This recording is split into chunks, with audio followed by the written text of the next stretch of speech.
Salam saudara yang diberkati Tuhan Yesus Kristus. Salam sejahtera buat saudara dimanapun saja berada.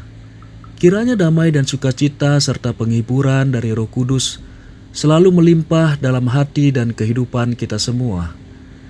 Sebelum kita mendengarkan renungan firman Tuhan, mari kita sama-sama siapkan hati dan memohon hikmat Tuhan dalam mengerti kebenarannya. Mari kita berdoa. Bapa kami yang di surga, Bapa yang kami sembah dalam nama Tuhan Yesus Kristus. Kami mengucap syukur atas semua yang baik yang selalu Engkau limpahkan bagi kami. Berkat perlindungan-Mu dan kasih setia-Mu, serta segala kebaikan-Mu bagi kami.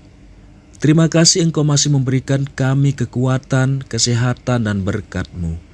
Dan saat ini kami mau mendengarkan firman-Mu. Berbicaralah kepada kami secara pribadi. Jamah hati kami dan Roh Kudus-Mu memberikan kami pengertian untuk dapat memahami akan kehendak-Mu. Terima kasih Tuhan, dalam nama Tuhan Yesus kami berdoa. Amin. Saudara yang berkati Tuhan, renungan firman Tuhan saat ini terdapat di dalam Efesus 6 ayat 18. Dalam segala doa dan permohonan, berdoalah setiap waktu di dalam roh dan berjaga-jagalah di dalam doamu itu dengan permohonan yang tak putus-putusnya untuk segala orang kudus. Hampir setiap orang di negara maju maupun negara berkembang sudah memiliki telepon genggam yang biasa disebut smartphone. Dengan semakin mudahnya mengakses informasi melalui smartphone, membuat kita susah untuk lepas dari smartphone.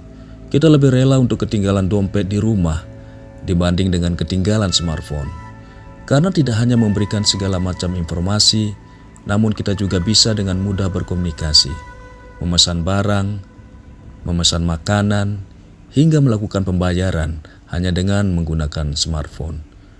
Namun alat ini hanya dapat menyala jika baterai yang digunakan masih mempunyai daya.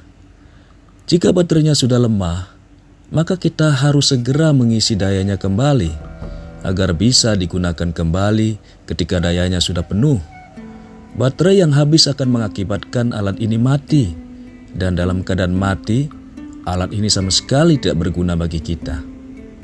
Daya pada smartphone itu ibarat nafas bagi kehidupan kita. Nafas merupakan nyawa agar hidup kita tetap sehat dan dapat melakukan aktivitas dengan normal. Mari kita lihat sedikit lebih dalam mengenai nafas bagi kehidupan kita ini. Nafas kehidupan bagi hidup jasmani. Tuhan memberikan kita nafas secara fisik agar kita bisa hidup beraktivitas di dunia ini. Secara biologi, sistem pernafasan merupakan sistem yang digunakan untuk pertukaran gas udara luar yang kaya oksigen, dihirup masuk ke dalam paru-paru dan juga sebaliknya. Udara dalam rongga dada yang kaya karbon dioksida akan dikeluarkan kembali. Setelah itu, organ-organ tubuh manusia akan menyalurkan oksigen ke seluruh sistem tubuh. Tanpa adanya oksigen, akibatnya akan sangat fatal. Organ-organ tubuh manusia yang penting dapat mengalami kerusakan dalam hitungan menit saja. Itulah sebabnya pernafasan sangat penting bagi manusia. Tanpa napas, maka hidup ini tentunya akan berakhir. Nafas kehidupan bagi hidup rohani. Di dalam Injil Lukas pasal 22 ayat yang ke-40. Di sana dikatakan setelah tiba di tempat itu, Ia berkata kepada mereka, "Berdoalah supaya kamu jangan jatuh ke dalam pencobaan." Secara rohani, kita juga harus memiliki nafas rohani, sama halnya dengan keadaan fisik kita. Tubuh rohani kita juga harus memiliki pernafasan yang lancar, agar tubuh rohani kita memiliki kehidupan yang sehat. Doa merupakan nafas bagi kehidupan rohani kita, yang memberikan oksigen agar tubuh rohani ini dapat memiliki asupan oksigen yang cukup. Dengan demikian, organ-organ tubuh rohani kita dapat berfungsi dengan baik. Iman kita akan semakin bertumbuh dan sehat. Ketika kita rajin berdoa kepada Tuhan, maka kita akan diberi kekuatan baru, sehingga kita sanggup melewati masalah demi masalah yang menghadang. Masalah yang bertubi-tubi akan membuat keadaan kita semakin lemah.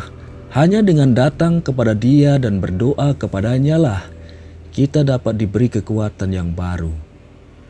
Tanpa doa, hasilnya juga akan fatal bagi tubuh rohani kita. Efeknya juga akan sama seperti secara fisik, hampir instan, menyebabkan gangguan pada kerohanian kita. Hal ini akan membuat kehidupan kita menjadi semakin tidak terarah dan menjauh dari rencana Tuhan. Kita jadi mudah untuk marah, kecewa, sakit hati, putus asa, stres, bahkan depresi. Dalam keadaan seperti ini, kita tidak akan bisa menyelesaikan masalah yang sedang kita hadapi. Justru kita dapat mengambil keputusan yang salah yang membuat kita semakin jatuh lebih dalam lagi. Kembali ke smartphone yang sudah diisi kembali dayanya hingga menjadi penuh. Kita akan semakin percaya diri untuk menggunakan dan menyalakan semua fitur yang ada di smartphone tersebut. Kita akan leluasa menggunakan smartphone tersebut secara maksimal. Demikian juga dengan kehidupan rohani kita yang selalu terisi penuh melalui doa yang berkelanjutan. Maka kita akan diberi kemampuan untuk melakukan perkara-perkara besar yang bahkan jauh melampaui akal pikiran kita. Kita akan semakin kuat menghadapi badai gelombang yang menerpa kehidupan kita. Injil Markus pasal 14 ayat 38. Di sana dikatakan berjaga-jagalah dan berdoalah, supaya kamu jangan jatuh ke dalam pencobaan. Roh memang penurut, tetapi daging lemah. Tanpa doa kita ibarat tidak memiliki nafas lagi. Tanpa nafas maka kehidupan rohani kita akan mati. Dalam kondisi kehidupan rohani yang mati, kita tidak akan tahu apa yang menjadi kehendak Tuhan bagi kita. Kita bahkan tidak dapat memiliki hubungan intim dengan Tuhan. Bangun kembali doa kita. Berdoalah setiap hari, datang kepada Tuhan setiap saat. Kehidupan rohani kita akan diberi nafas, sehingga membuat kita semakin hidup dan dapat mengetahui apa yang menjadi kehendak Tuhan melalui doa. Tuhan akan mencurahkan hikmat-hikmat-Nya yang akan membantu kita mengambil keputusan yang tepat untuk melewati masalah yang kita hadapi. Saudara-saudara yang diberkati Tuhan, banyak keuntungan yang dapat diraih ketika kita membangun kehidupan doa pribadi kita. Hidup kita akan semakin terkoneksi dengan Tuhan, dan kita memiliki akses penuh atas segala kekayaan surgawi yang sudah Tuhan sediakan bagi umat-Nya. Apapun dapat kita lakukan ketika akses penuh tersebut ada dalam genggaman tangan rohani kita. Miliki hidup yang selalu terisi penuh dengan daya kekuatan doa. Jangan pernah tinggalkan kehidupan doa, karena tanpa kekuatan doa, kita kehilangan akses penuh atas kekayaan surgawi dari Tuhan. Janganlah hendaknya kerajinanmu kendor, biarlah rohmu menyala-nyala dan layanilah Tuhan. Roma 12 ayat 11. Haleluya. Amin. Saudara-saudaraku yang dikasihi Tuhan, setelah kita merenungkan firman Tuhan yang singkat ini, saya rindu kembali mengajak saudara-saudara untuk berdoa. Mari kita berdoa. Bapa kami yang di surga, kami mengucap syukur atas firman-Mu yang telah kami dengar dan renungkan.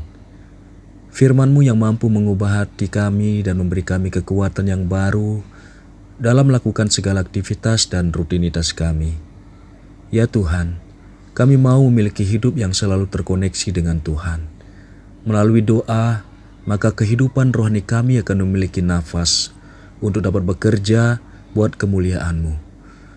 Ajar kami Tuhan untuk tidak melupakan doa dalam hidup kami. Kiranya Roh Kudus-Mu terus menuntun hati kami untuk mengerti kehendak-Mu dan menjadi pelaku firman-Mu. Terima kasih Tuhan, kami serahkan semuanya ke dalam tangan-Mu. Ampunilah segala kesalahan dan dosa kami. Kiranya berkat dan damai sejahtera serta kasih karunia Tuhan terus menjadi bahagian kami. Hanya di dalam nama Tuhan Yesus kami berdoa. Amin. Haleluya. Saudara yang kasih Tuhan, saya percaya firman Tuhan saat ini sudah menjadi berkat dan kekuatan bagi kita semua.